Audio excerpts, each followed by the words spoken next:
반갑습니다.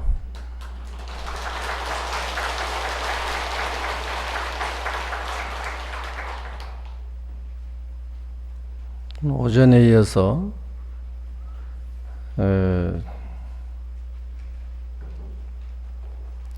야마천궁 개참품 함께 하겠습니다.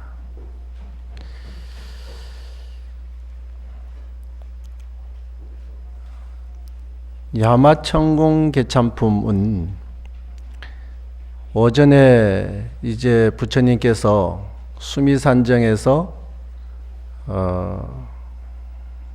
야마천으로 오셨죠. 오시니까 야마천 왕이 부처님을 찬탄하면 노래를 계속해서 한 10번에 걸쳐서 개송으로 찬탄을 했습니다. 이제 그렇게 찬탄을 하는 것은 야마천 왕이 한 것이고, 오전에는 이제 이 오후에 하는 야마천궁 개참품은 야마천 왕이 하는 것이 아니라 10명의 보살이 부처님을 찬탄하는 노래를 각각 개송으로 10가지씩을 부르니까 몇 가지가 되나요?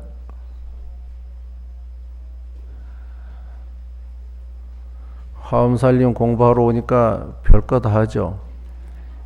10개씩 10번을 부르면 몇 가지를 해요? 그렇습니다. 그래서 이걸 다 할 수는 없고, 하여튼 차례차례 한번 보도록 하겠습니다. 개찬품이라는 말은 개송으로 찬탄하는 품이다. 10분의 보살님이 개송으로 부처님을 찬탄하는 품이다. 그래서 이 찬탄의 시간이 지나면 내일 본 법문이 시작이 된다. 그때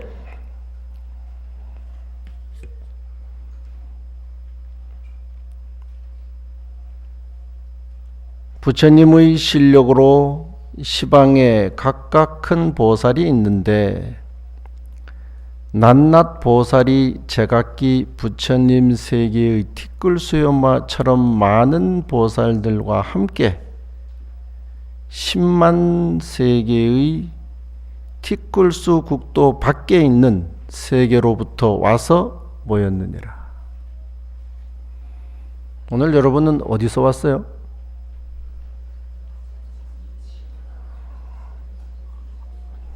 집에서 왔죠?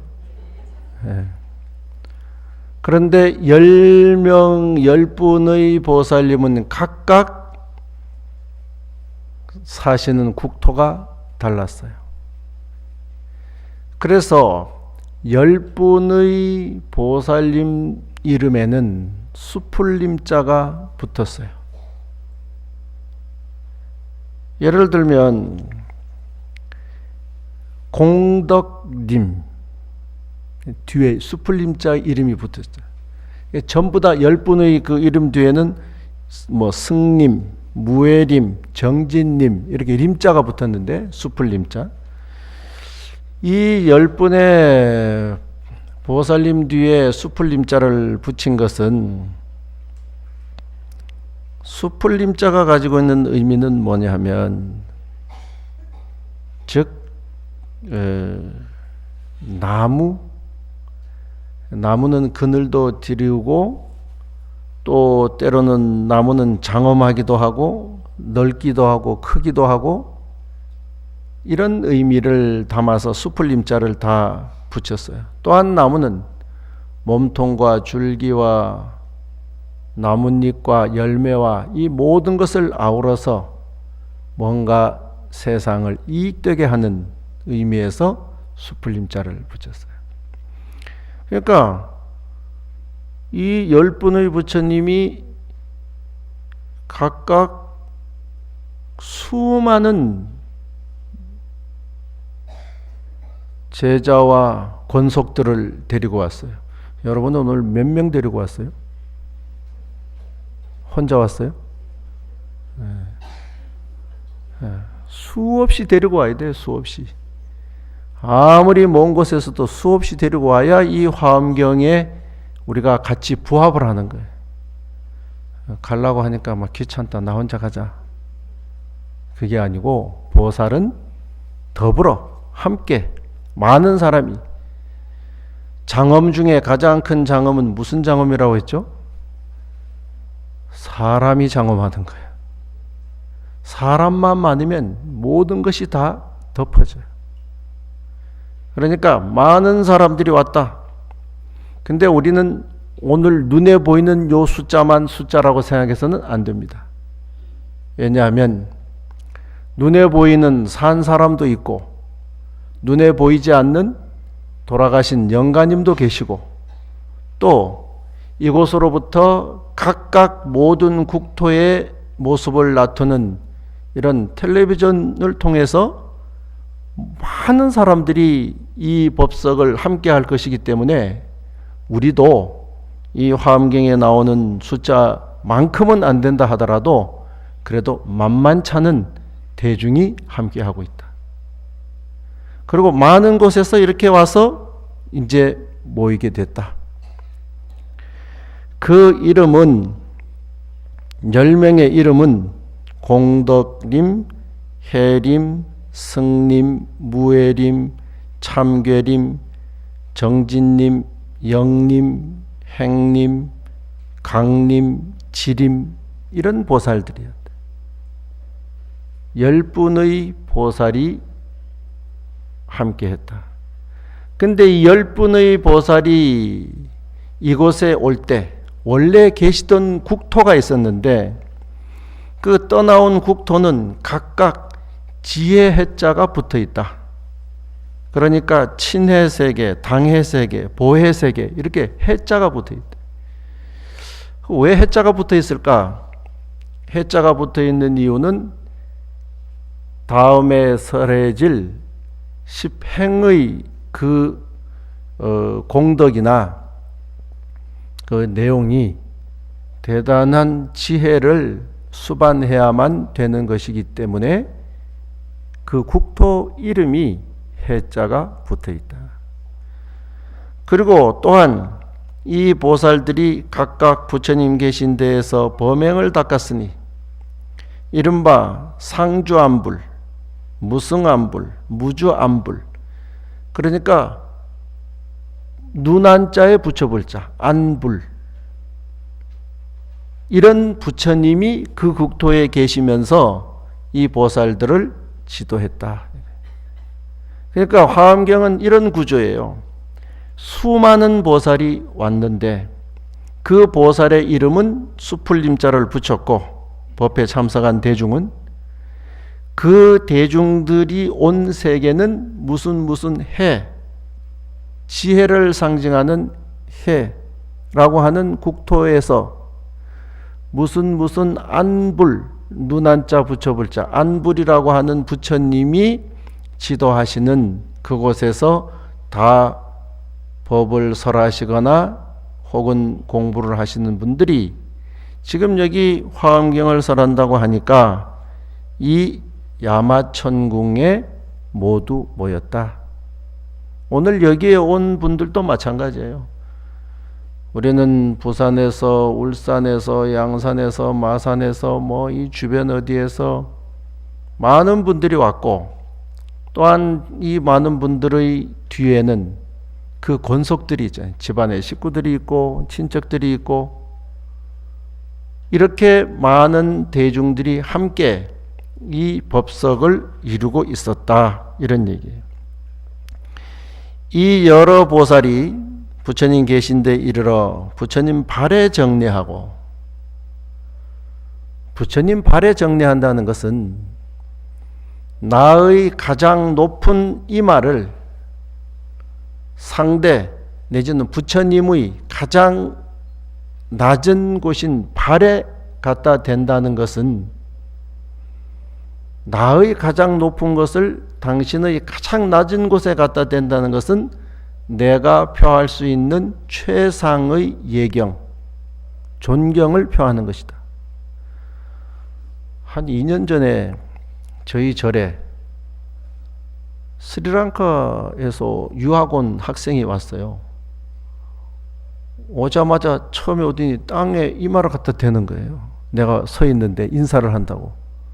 그래서 우리가 익숙치를 않아가지고 조금 움츠렸어요. 근데 이게 경전에 나오는, 지금도 스리랑카나 이런 남방에 있는 절들의 신도들은 아직도 그 당시의 그 모습을 그대로 실천하고, 그 다음부터 올 때는 오면 의뢰의 발에 이렇게 예경을 하는, 의식을 하는구나 하고 조금 익숙해지긴 했지만, 내가 또 익숙해지니까 그 스리랑카 학생이 한국에 익숙해져 가지고 또 그렇게 안 하대요. 그래서 이 환경이라고 하는 게 굉장히 중요하다. 예. 그래서 제가 그런 경험을 해보니까 굉장히 느낌이 새로웠어요.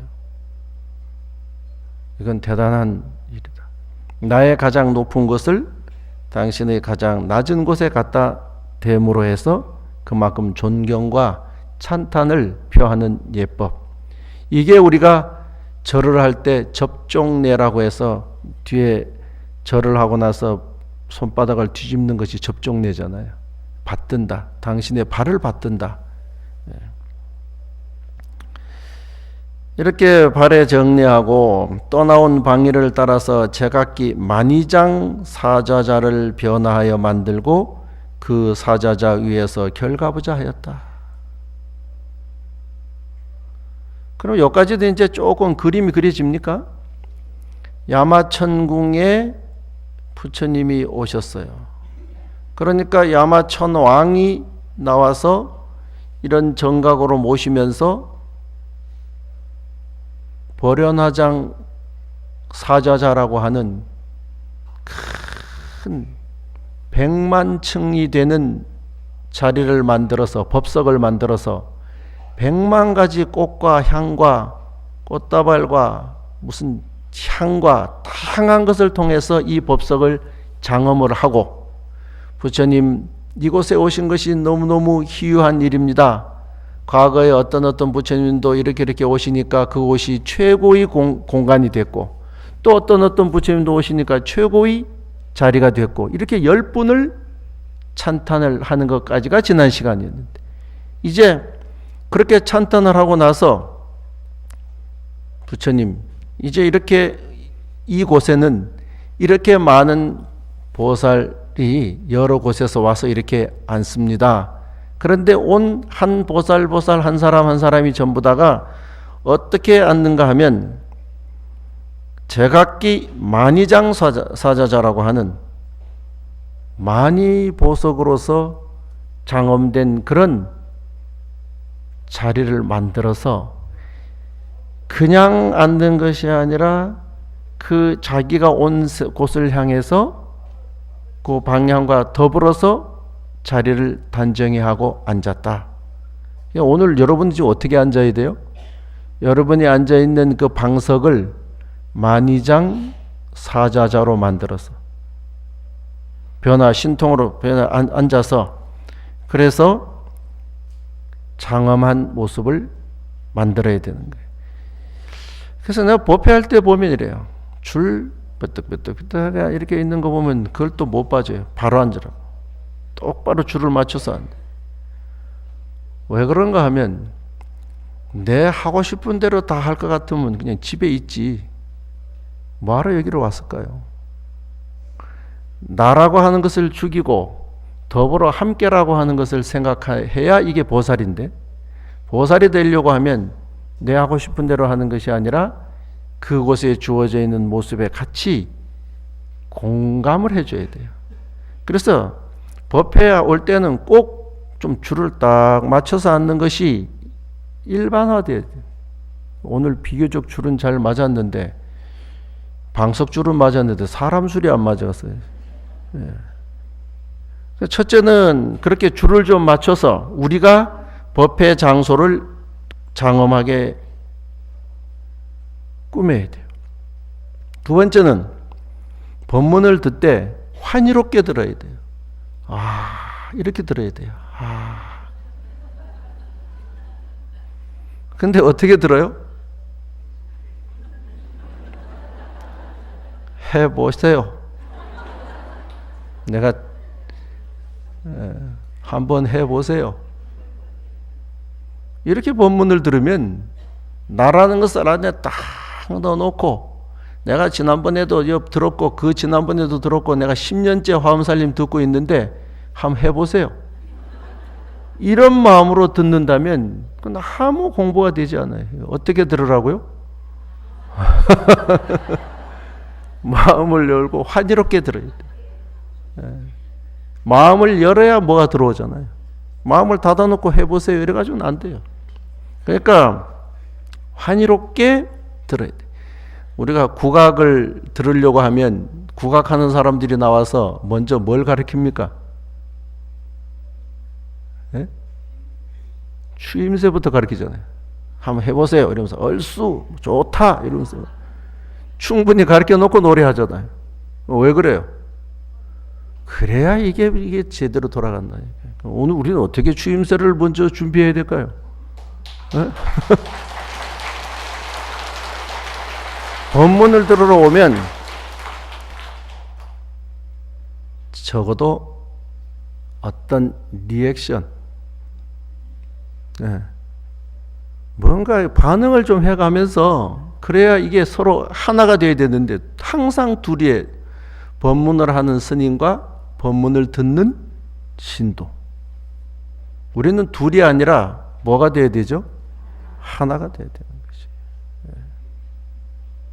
그 다음에 한 가지는 법회 올 때 옷 좀 잘 입고 왔으면 좋겠어요.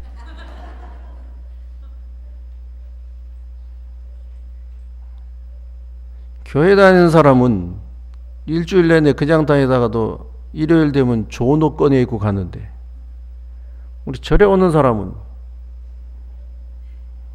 옷이 그다지, 아마 지금 있는 그 옷이 집에서 제일 좋은 옷이죠. 그런 것 같아요.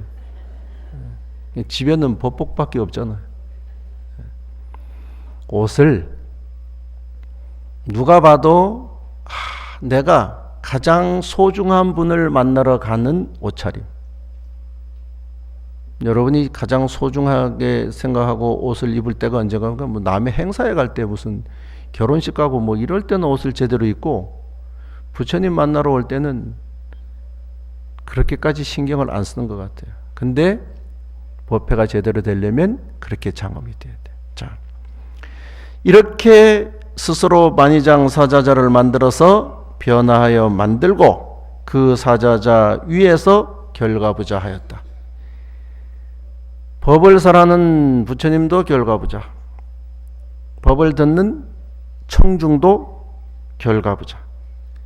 이 세계의 야마천상의 보살들이 모인 것처럼 일체 세계에서도 그러하였으며 그 보살들의 세계와 열애의 이름도 모두 같았다. 우리 연불에 보면 동명동호, 뭐 대자대비 이렇게 얘기를 하잖아요. 그러니까 이름하여 어느 세계 어느 보살 하지만 사실은 하나죠. 무엇으로 하나일까요? 불성으로 하나다. 부처님 성품으로 하나일 뿐이에요. 그러나 우리가 눈에 차별을 내는 것은 중생심이 있어서 차별을 내지만 사실은 불성이라고 하는 부처님 성품으로 우리는 하나인 것이다. 그거를 깨치기 위해서 이런 국토를 제시해보고 저런 보살을 등장시켜보고 이렇게도 설명을 해보고 저렇게도 일러보는 것이지만 내용에 들어가서 보면 하나다. 그때 세종께서 발등으로 100천억 묘한 빛 광명을 놓아 시방으로 모든 세계를 비추니 야마천궁의 부처님과 대중이 모두 나타났다. 이제 모든 대중이 다 모였어요. 부처님도 앉으시고 참여한 청중들도 각각 사자자를 만들어서 단정하게 좀 앉고 나니까 부처님이 발등에서 여러 가지 불빛을 놓아서 100천억 묘한 빛을 놓아서 세상 시방을 다 비추었다. 세상을 비추고 나니까 야마천궁에 있던 모든 부처님과 대중이 그 모습이 다 드러났다. 이제 법회를 할 기본적인 분위기가 완성이 되었습니다. 지금부터 아까 얘기했지만 10분의 보살이 10번의 개송으로 부처님을 찬탄을 하기 시작합니다. 그래서 그 찬탄을 전부 얘기하려면 100가지가 넘으니까 여기 나눠드린 데에서 몇 가지만 추려서 여러분들에게 말씀을 드리고자 합니다. 10분의 보살님 가운데서 첫째는 공덕님 보살, 공덕님 보살님은 일단 넘어가고, 그 다음 두 번째는 해림보살. 해림보살은 무엇을 얘기했는가 하면 부처님을 만나기 어렵다. 지금 그건 유인물이 없습니다. 세간의 가장 크신 길잡이, 떼없고 가장 높은 세존, 부사의한 겁을 지나도 배울 수가 없네. 그러니까 부처님은 만나기가 쉽지 않다. 그러나 모습으로서 부처님을 만나는 것이 쉽지 않은 것이 아니라 진리로서 부처님을 만나는 것이 그다지 쉽지는 않다. 그러니까 지금부터 열심히 우리가 한번 그 부처님의 가르침에 가까이 가기 위해서 마음을 한번 써보자. 첫째는 거기 온갖 법이 온 곳도 없고 지은 이도 없으며 어디로부터 난 곳도 없으니 분별할 수 없네. 이것은 승림보살이 하신 찬탄입니다. 자, 온갖 법이 온 곳도 없고 지은 이도 없으며 어디로부터 난 곳도 없으니 분별할 수 없네. 진리라고 하는 것은 부처님 가르침 가운데서 가장 핵심은 연기법이라고 하는 것이죠. 연기법이라고 하는 것을 말씀하실 때 부처님은 이렇게 말씀하셨어요. 연기를 보는 자는 나를 보고 나를 보는 자는 연기를 보리라. 그러나 이 연기법은 내가 만든 것도 누가 만든 것도 아니다. 그냥 이 세상에 현현에 있는 이치이다. 이렇게 설명을 하셨어요. 그럼 연기법이라고 하는 것은 뭔가? 이것이 있으므로 저것이 있고 이것이 없으므로 저것 또한 없다. 그러니까 모든 존재는 존재할 수 있는 원인이 있으면 원인을 빌어서 존재하고 원인이 사라지게 되면 이 존재 자체도 사라지게 된다라는 것이에요. 그러니까 이 세상에 무엇이 만들어지고 없어지고 하는 것은 누가 만들어 놓고 없애고 하는 것이 아니라 그것이 만들어질 수 있는 인연을 만나면 만들어졌다가 그 인연이 다하게 되면 만들어진 것도 사라져버리고 만다. 그렇기 때문에 온갖 법은 온 것도 없고 또한 지은 이도 없으며 어디로부터 난 것도 없으니 이건 가히 뭐라고 설명할 수가 없네 이 말이에요. 근데 우리는 연기법을 이해하기보다는 무엇이 있으면 저건 어떻게 누가 만들었지? 이렇게 생각을 하기가 쉬워요. 예를 들어서 이 세상이라고 하는 것도 마찬가지예요. 이 우주 공간도 누가 만들었지? 창조했지? 이런 건 진리의 세계에서는 해당이 되지 않는 소리예요. 이 우주 공간은 그렇게 우주 공간이 존재할 수 있는 여건이 되면 존재하는 것이고, 여건이 성숙지를 못하면 사라지는 것이에요. 모든 것은 마찬가지예요.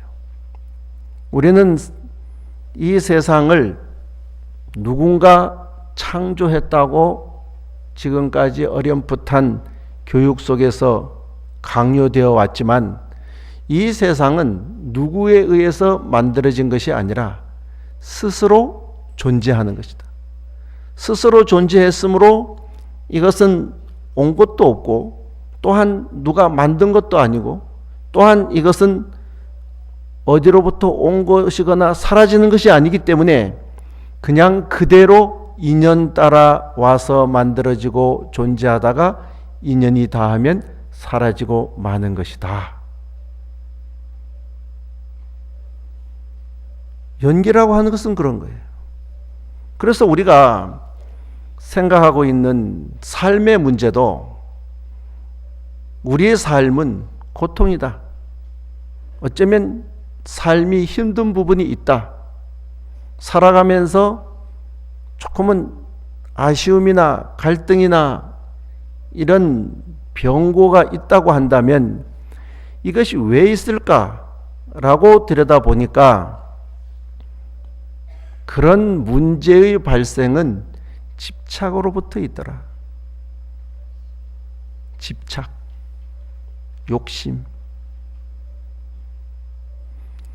그러면 이런 고통과 환난 이런 것이 없는 세상은 없을까? 있더라 이거예요. 그런 모든 것이 멸한 상태가 있더라. 이걸 부처님은 열반이라고 표현하셨어요. 그러면 거기에 가는 방법은 없을까? 있다. 거기에 가는 방법을 도라고 표현했다. 길. 그럼 이 길이 어떻게 있는가? 라고 보니까 8가지 바른 길이 있더라. 이걸 팔정도라고 얘기하는 거예요. 그러면 보세요.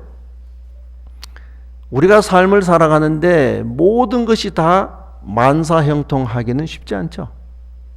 그럼 다소간에 어떤 문제가 있다면 이 문제가 어디서부터 온 것인가라고 보면 욕심에서 오는 것이에요. 집착에서 오는 것이에요.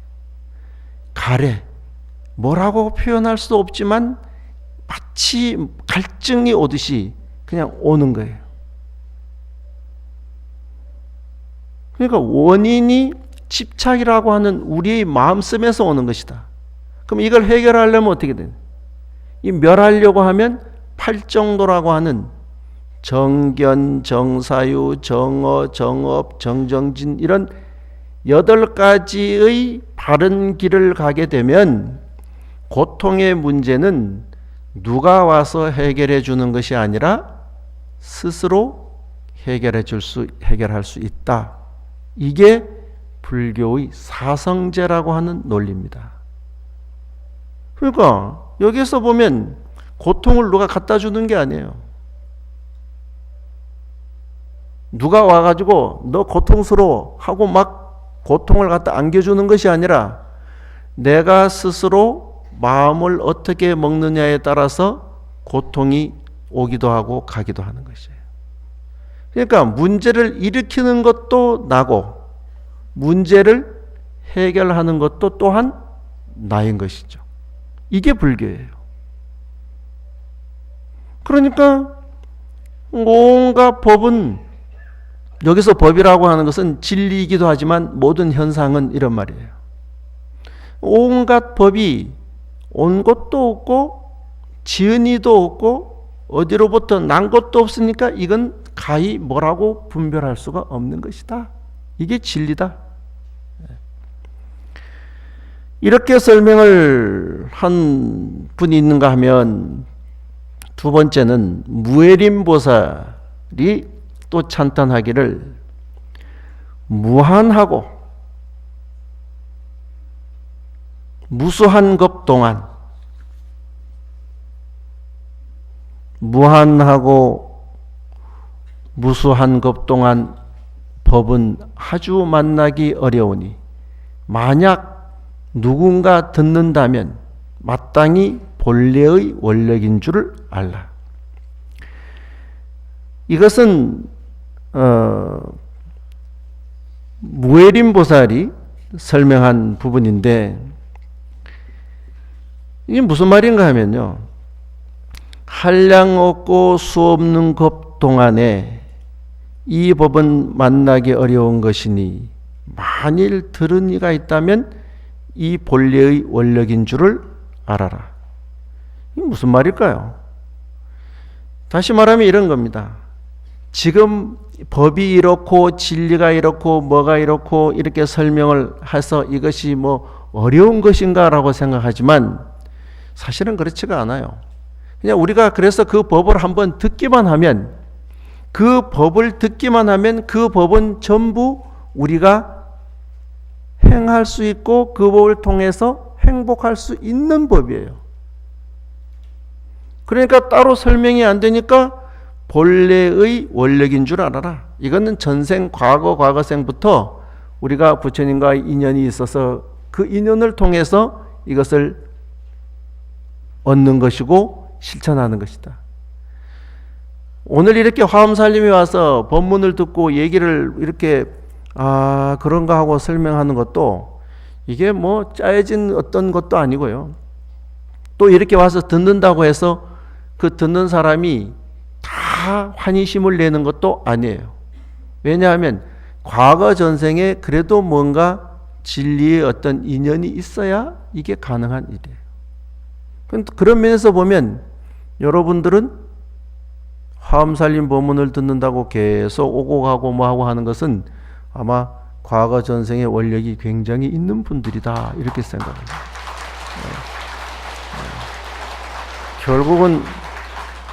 결국은 내가 여러분을 찬탄하고, 찬탄을 하니까 박수가 나오네. 칭찬은 고래도 춤을 추게 하는데, 여러분들은 찬탄을 하니까 박수가 나오고. 자, 모든 법이라고 하는 것은 이런 거예요. 우리가 개경계, 경전을 열 때 이렇게 얘기하죠. 무상심심미묘법 백천만급 난조우. 이 거룩한 부처님 가르침, 무상심심, 위가 없고 깊고 깊은 이 가르침, 백천만급을 가도 만나기 어렵다. 그런데 이제 우리가 이렇게 만난다고 하는 것은, 이건 뭐냐면 과거 전생에 뭔가 원력이나 인연이라고 밖에는 따로 설명할 수가 없다. 요즘 저는 그것을 한 번 더 좀 느끼고 있는 게 뭐냐면, 요번 겨울에 들어가지고 이제 제가 한 거라는 거 했잖아요.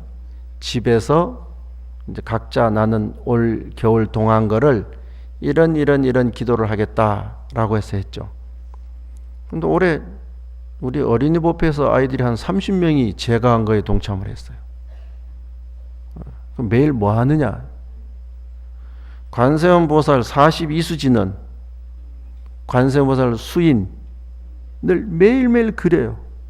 하나씩. 하루에 한 장씩.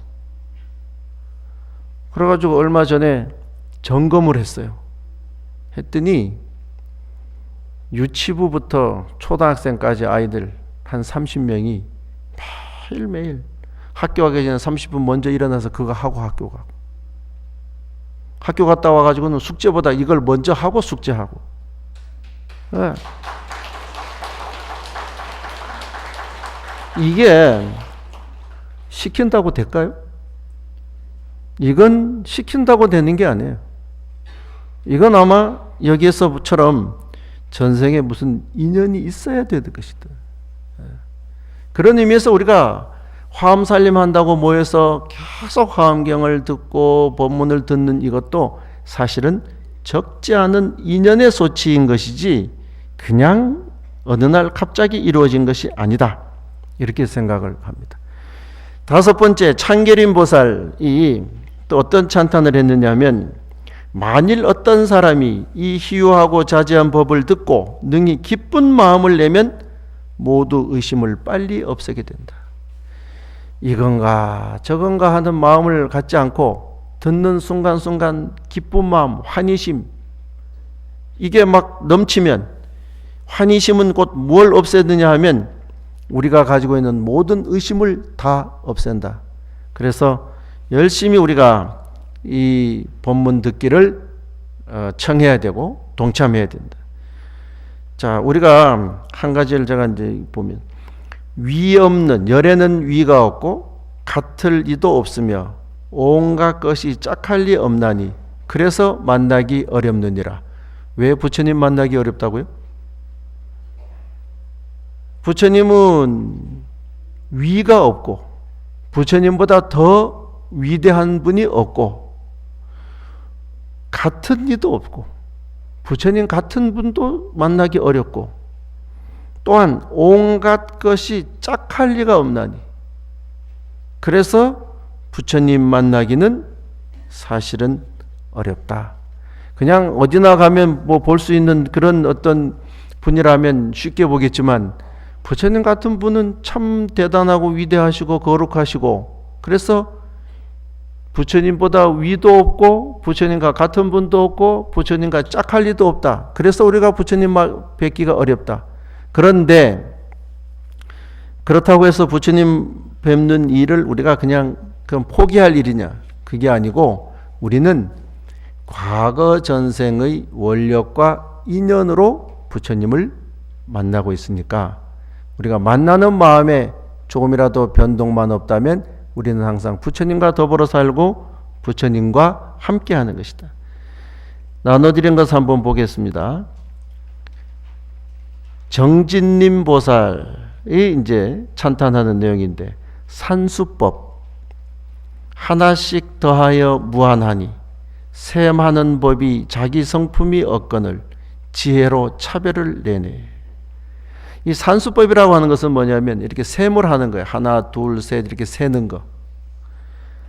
그러니까 저 셈하는 법이, 여기 오늘 사람 몇 명이냐고 하면 이렇게 세죠. 앞줄이 뭐 몇 줄에 뒤에 몇 줄에서 몇 명이라고 그렇게 세는데, 이렇게 저 셈을 하는 법이 하나씩 더하여 한량이 없나니 산수의 법이 제 성품이 없거늘. 숫자를 세는 것은 성품이 없어요. 성품이 없다는 말은 무슨 말이냐 하면 그냥 한 명이 있으면 한 명이 더 있다고 플러스 1 플러스 1 이렇게 갈 뿐이란 말이죠. 그런데 지혜로 그냥 차별을 내는 것이다. 자, 사람을 하나하나 세는데, 사람 세는 건 별로 재미가 없으니까 돈을 세는데 조금 관심이 가십니까? 자, 얼마짜리를 셀까요?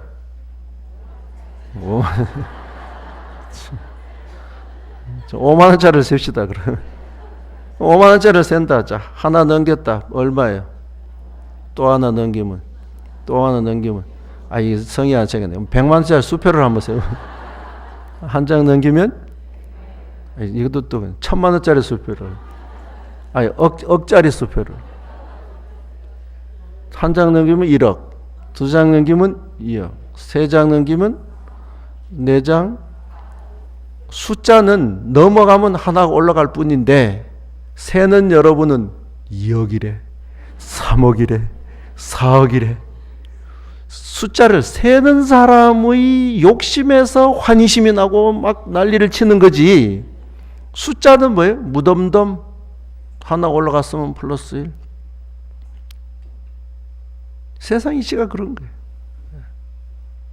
그러니까 우리는 숫자를 세는 것처럼 그냥 어떤 법이 제 성품이 없다는 것을 알면 모든 것을 바라볼 때 마음의 평정을 가지는데, 욕심으로 숫자를 세니까 좋은 거를 셀 때는 기쁨에 넘치고 좋지 않은 걸 셀 때는 하나하나 올라갈 때마다 속이 상해가지고 마음이 상해.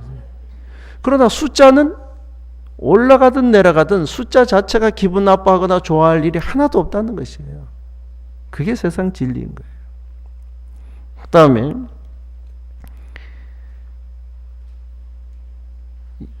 영림보살의 찬탄이에요. 세간은 스스로 짓는 것도 남이 짓는 것도 아니되 이루어짐이 있음에 또한 다시 무너짐도 있네.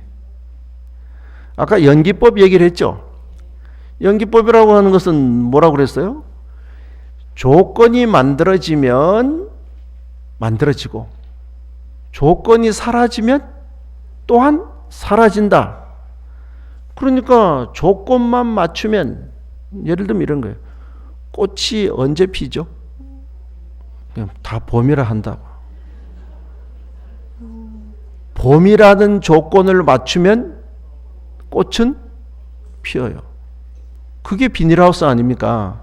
비닐하우스에 봄에 맞는 온도와 습도를 유지해주면, 햇볕이 들어가면 꽃이 피는 거지, 봄이라고 해서 피고 아니면 안 피는 게 아니다는 거죠. 그러니까 우리는 봄이라서 꽃이 피는 게 아니고 꽃이 피어서 봄이 아니고 봄이라는 조건을 만들어주면 꽃도 피고 그 조건을 만들어주지 않으면 꽃도 져버리고 만다는 것이에요. 그러니까 세간은 스스로 짓는 것도 남이 짓는 것도 아니에요. 조건이 만들어지면 짓는 것이고 조건이 사라지면 사라지는 것이에요. 그러니까 그렇게 이루어짐이 있다면 또 그렇게 사라짐이 있겠습니까? 없겠습니까? 있다고 받아들이면 행복이에요. 태어났으니까 세월을 따라서 1살, 10살, 20살, 30살, 50, 80, 90 태어났으니까 세월이 가면 나이를 먹는 건 당연한 일인데 되게 사람들이 이렇게 얘기해요.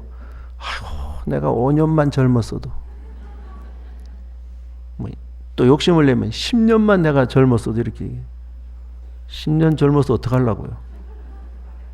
10년 젊었으면 하고 얘기하지 말고 10년 후에 가서 지금을 후회하지 말아요.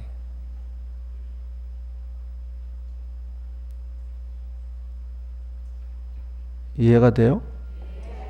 그러면 내 인생의 꽃은 어디예요? 지금이 지금. 지금이 좋을 때,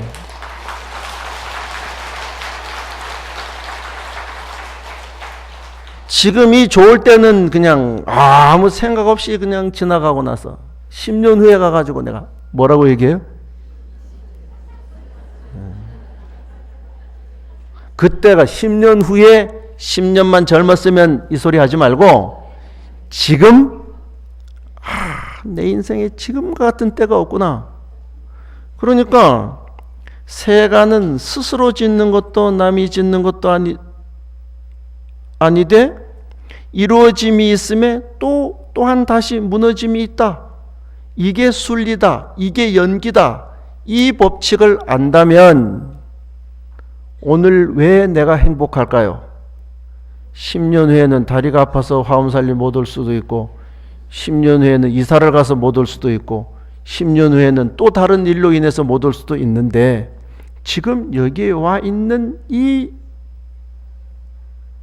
현실이 너무너무 고맙고 감사하고 행복하고 더 없는 큰 기쁨인데 앉아있는 얼굴은 인상을 쓰고 있다.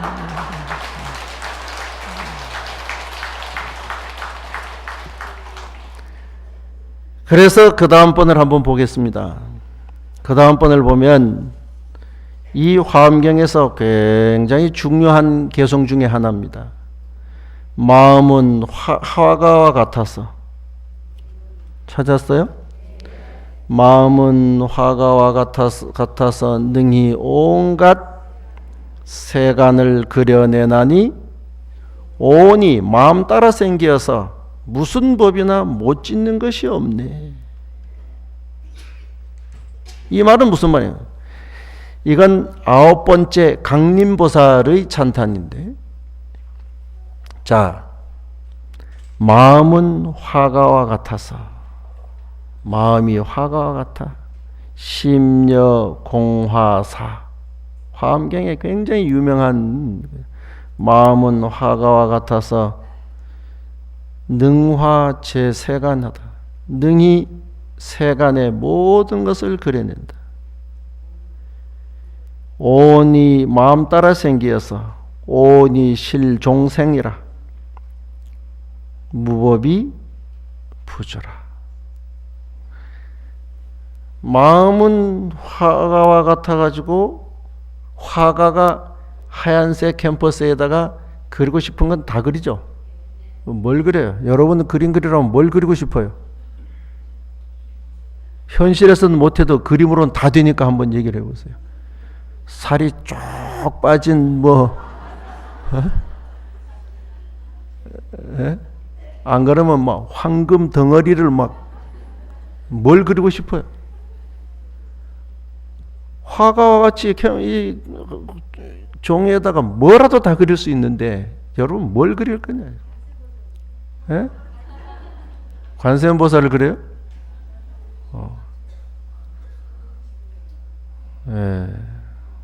지금 가슴이 벅차서 말을 못해. 왜? 이걸 뭘 마음대로 그리라고?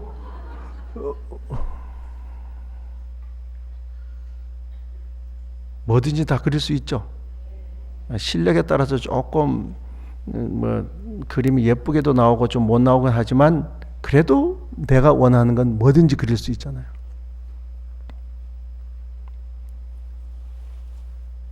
화가가 캔버스에다가 마음대로 그림을 그리듯이 우리는 우리 마음으로 우리 마음대로 살 수 있다.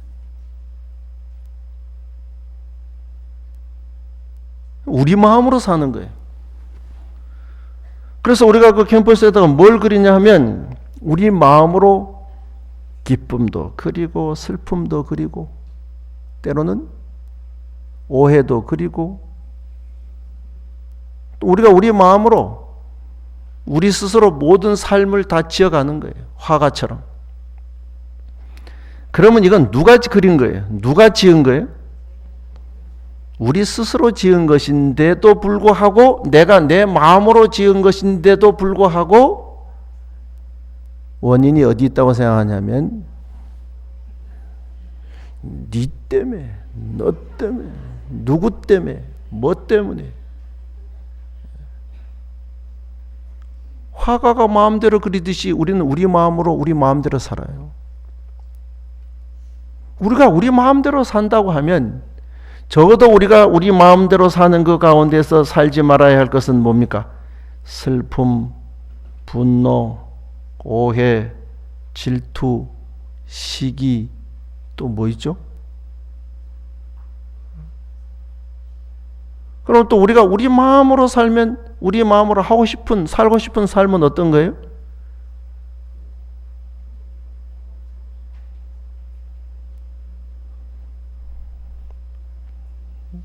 어제까지는 비가 왔는데 오늘은 비도 안 오는데 쿵시렁 얼마나 내 마음으로 내가 살아가는데 자신이 없으면 쿵시렁 어떤 마음으로 뭔 마음으로 살고 싶냐고 물어도 지금 무슨 연습도 안 해왔나요? 어떤 마음으로 살고 싶어요? 즐겁게 행복하게 웃으면서 또 그러니까 화가가 마음대로 그림을 그리듯 우리는 우리 마음으로 진짜 우리가 하고 싶은 삶을 하면서 사는 것이 이게 중요한 거예요. 그런 면에서 오늘 화엄살림에 오신 여러분은 대단한 분들이다. 놀지 않고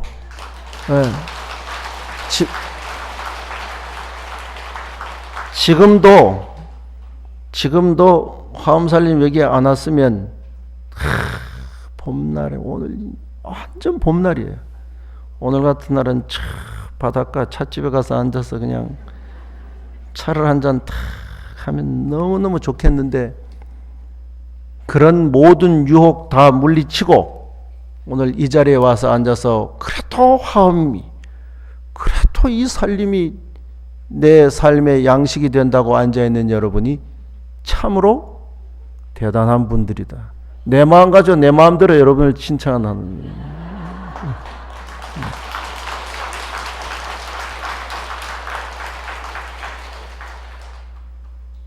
이게 굉장히 중요한 대목이에요. 또 그 다음은 역시 강림보살의 찬탄이에요.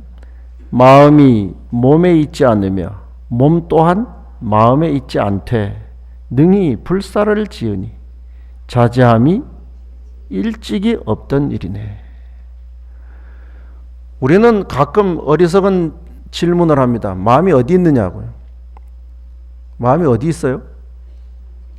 여기 지금 마음은 몸에 있지 않고 몸 또한 마음에 있지도 않아. 그러나 능히 어디에 있는지 모르지만 불사 모든 일들을 다 하고 있어요. 어디에 있는지 모르지만 일단은 다 하고 있어요. 그래가지고 그 자제함이 일찍이 없던 일이에요. 어디에 마음이 있든 상관않고 우리가 이미 몸과 마음을 가지고 살아간다면 우리는 모든 일을 다 할 수 있다. 모든 일을 다 할 수 있는 것 가운데는 행복으로 가는 일도 할 수 있고 불행으로 가는 일도 할 수 있다.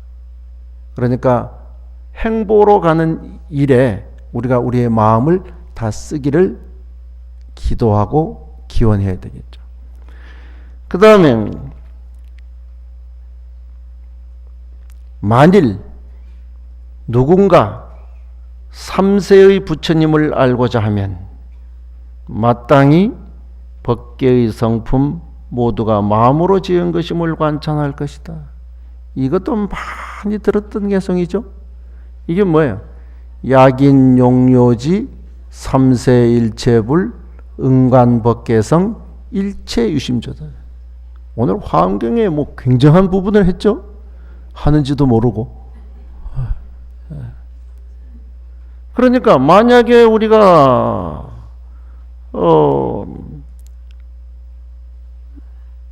약인용료지 만약 우리가 모든 것을 알고자 한다면 3세의 모든 부처님을 알고자 한다면 마땅히 법계의 성품을 관해라. 뭐를 관하라는 거예요? 일체가 유심조다. 그러니까 화가의 마음대로 캠퍼스의 그림을 자유자재로 그리듯이 우리는 우리의 몸과 마음이 어디에 있는지, 몸에 마음이 있는지 마음에 몸이 있는지는 모르겠지만 온갖 것을 다 짓고 있으니, 그러니까 이제 우리는 뭐예요? 이 법계의 성품을 잘 관찰해봐라. 법계의 성품을 잘 관찰해보면 이 세상을 이끌어가는 그 중심에는 뭐냐면 우리 마음이라고 하는 것이 주인처럼 들어앉아 있다. 실체로서 존재하는 것이라기보다는 주체로서 존재하고 있다. 그러니까 이 마음을 어떻게 쓸 것인가 하는 것이 가장 중요한 것이다. 마지막 하나, 말하지 않는 것을 말하면, 말하지 않을 것을 말하면 이는 스스로 속임이니 자기 일을 이루지 못하고 남을 기쁘게 할 수 없네. 자, 말하지 않을 것을 말하면, 이 말은 무슨 말인가 하면 마음이 몸에 있다 했어요. 마음에 있다 했어요.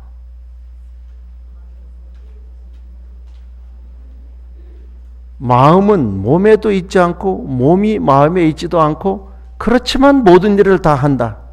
이렇게 얘기해서 마음이라고 하는 존재는 우리가 쉽게 잡느니 놓느니 할 수가 없는 거죠. 그런데 이제 내가 내 마음을 잡았어. 나 이제 오늘부터 열심히 살 거야. 잡힐까요, 그 마음이? 3일을 가면 대단한 거예요. 작심삼일. 이렇게 스스로 말한다면 마음을 잡았네, 찾았네, 어쨌네, 저쨌네 한다면 이건 스스로를 속이는 일이다. 근데 그 마음이 그렇게 그 중생심에 비추어서 잡히고 자시고 할 일이 아니다. 어떻게 여러분들의 마음은 여러분이 마음을 잡았습니까? 좀 잡힙니까? 그래도 오늘 그거 하나는 잡은 것 같아. 오전 본문 마치고 집에 안 가고 오후까지 앉아 있는 거는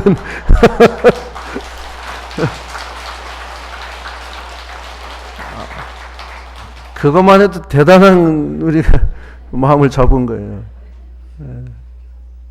그러니까 마음이라고 하는 것은 잡거나 취할 수 없는 건데, 만약에 뭐 마음을 잡았다, 마음을 취했다, 마음을 내가 이제 안다, 뭐 이렇게 말을 한다고 한다면 이건 스스로를 속이는 것이니까 자기의 일을 이루지 못하고 자기도 지금 제도가 안 됐는데 어떻게 남을 기쁘게 할 수 있을 거냐.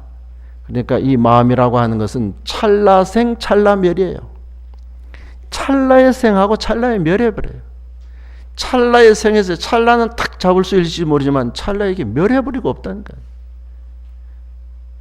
근데 이걸 어떻게 잡아요? 꾸준히 그 마음을 유지해가고 꾸준히 그 마음을 놓지 않고 가는 그 노력만이 우리를 향상시키는 것이지, 우리가 잡았네, 놨네, 성취했네, 말했네 할 수 있는 것이 아니다. 그래서 꾸준히 그 마음을 잡고 갈 수 있는 방법 하나, 화엄살림 끝날 때까지 빠지지 마세요.